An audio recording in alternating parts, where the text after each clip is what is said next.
This is a real story about a real person in their medical care in America. I mean, I think I am a real person. I look like a real person unless I'm like an alien in a human body, or someone made a body and then put me in it or something like that. But they sure picked a crappy body to put me in if they made a body and put me in it, I'll tell you that. So this is basically, I've lived in countries where they have socialized medicine, and they talk about how terrible the care is and all that. The worst medical care I've ever had that's almost killed me several times has been in America. It's not been in a country where there's socialized medicine, trust me. Because at least you get medical care there. And also, America has the most expensive medical care in the world. And they have the worst medical care in the world. So it's the most expensive and it's the worst. So you tell me what's a crappy deal or not.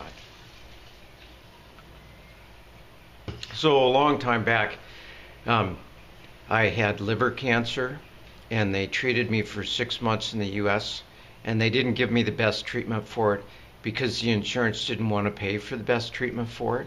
So I continued with liver cancer. After my 6 months treatment of chemotherapy, the doctor told me, sorry, dude, you're going to die. You might as well just quit your job and do your bucket list because you've got maybe 6, 8 months at best. And so, I thought about that, and I fulfilled my bucket list, I guess. But anyways, a little bit of I fulfilled my bucket list. I always wanted to go to Southeast Asia. So I went to Southeast Asia and started working there a little bit to live in Southeast Asia. And the doctor there, after a year, for some reason I lived longer, he said, I've never seen so much cancer in a human body without having tumors all over the place. He couldn't believe it that I was actually functioning and living with the amount of cancer that I had in my body. I had more cancer in my body, more cancer cells than white blood cells or red blood cells. I mean, it's just... So they treated me over there, and I got the best, most expensive chemotherapy treatment. He helped me get the cheapest that I could, with the type of insurance I was on over there, and it frickin' got rid of it. I haven't had cancer for 3 years. I mean, it can always come back. They tell you, oh, it's 100% cure rate. Yeah, if you live 5 years, you're considered totally cured from cancer, and then you die in the 6th year. Well, you were cured because you had 5 years without cancer. I mean, all that's kind of a rigged deck. But a little bit about myself. I worked 50 different jobs in the U.S., and then I finally settled down, and I worked the most dangerous job in the world, in the most dangerous occupation in the world for 20 years of my life for the same company. So I wasn't a slacker. I was a responsible worker, and I worked for 20 years for the same company, off and on.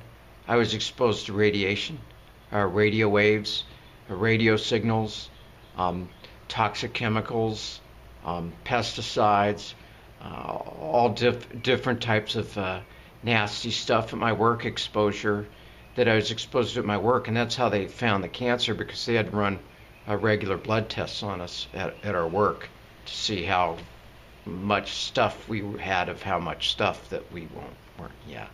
But so I'm a responsible worker. I do all that. I work for subcontractors for the military and stuff. Did my part as a patriot, American citizen. And then I need help, and I get to frickin' run around. So I come back to the U.S., and I think that they've improved the healthcare situation here. I watched the movie Sicko when I was overseas by Michael Moore.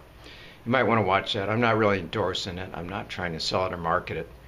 I think it's free on YouTube now anyways, or free. If you Google search it, Sicko, and that talks about it, So I saw that overseas, and I figured, after that movie comes out, they've really got to improve the healthcare over here. So I get over here, And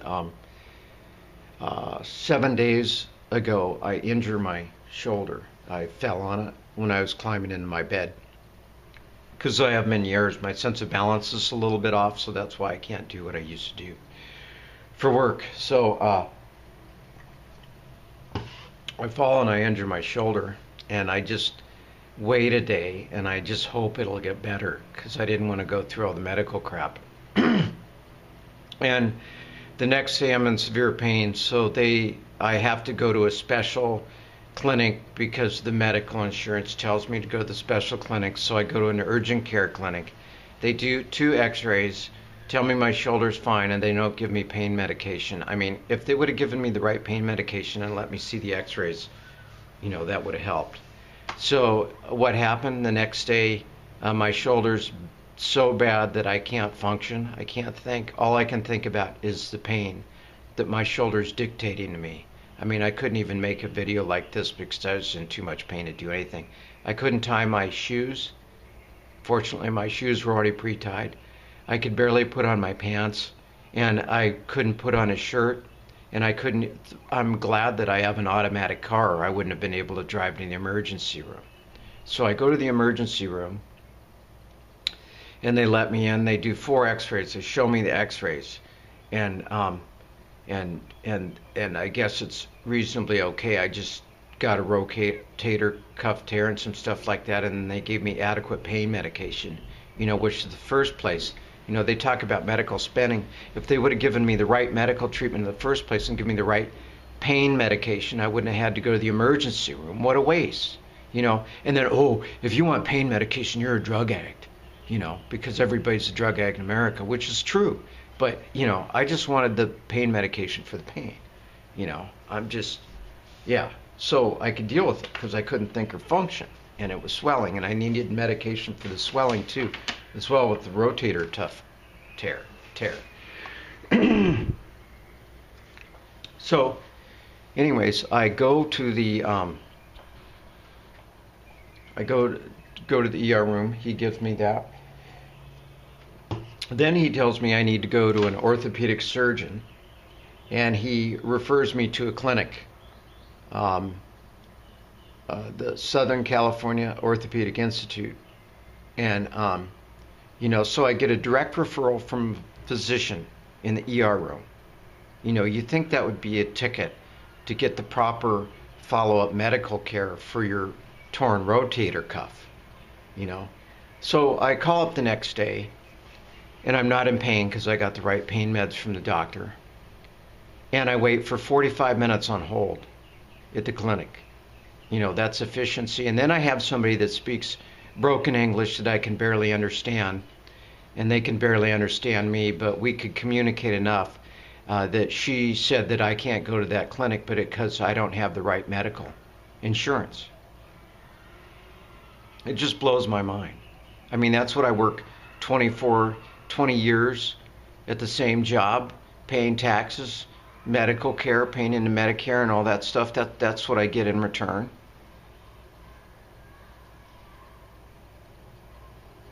Yeah, that's what I get. For all those years of hard work in the most dangerous occupation, I was a good worker. I was no slacker. I mean, the company I worked for, they would frickin' fire you if they caught you milking it and not doing your job or not doing your job as safely as you can. They had no hesitation to fire you in a heartbeat.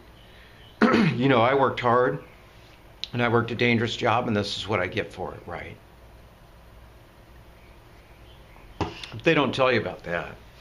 You think when you're working and you have the excellent health coverage with your work, that when you don't work anymore or semi-retired, that it's,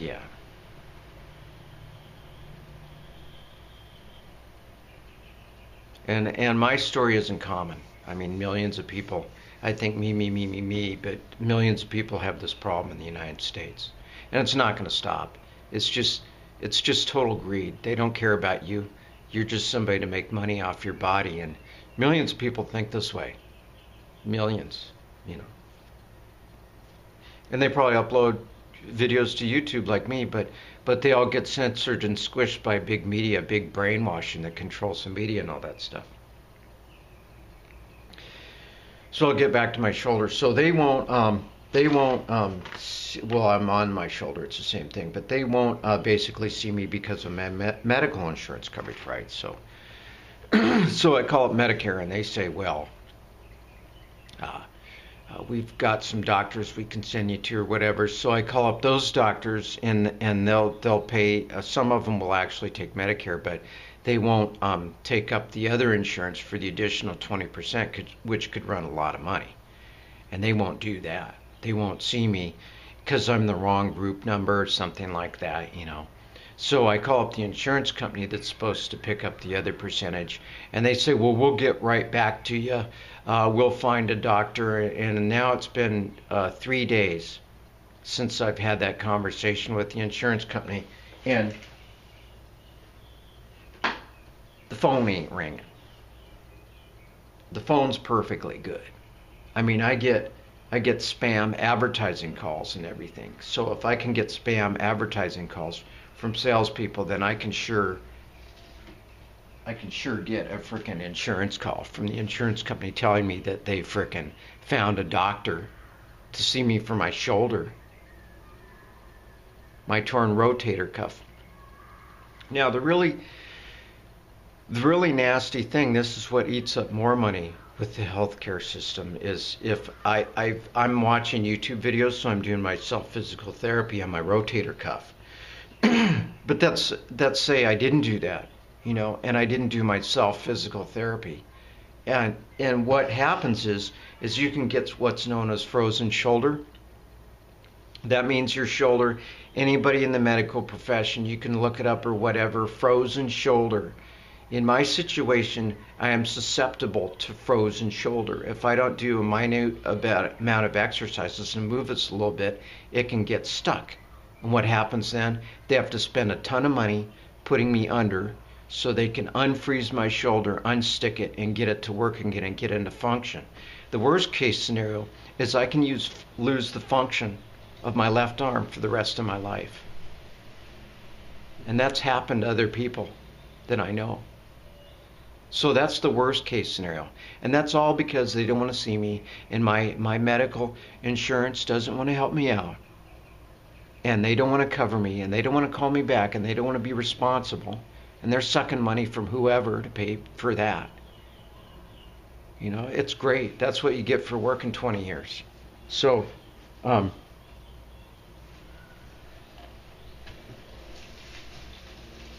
fortunately,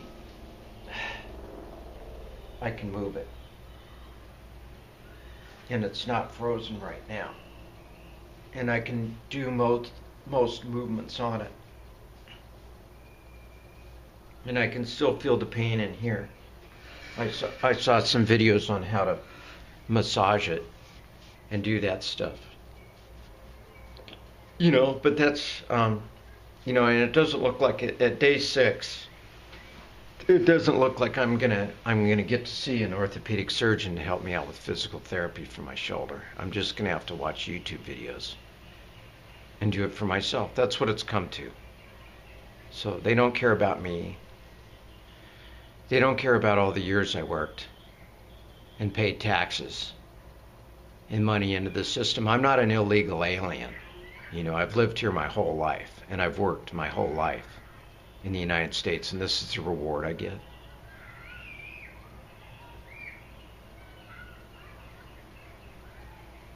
Thanks.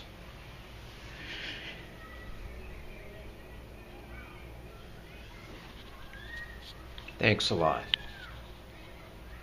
This is a true story.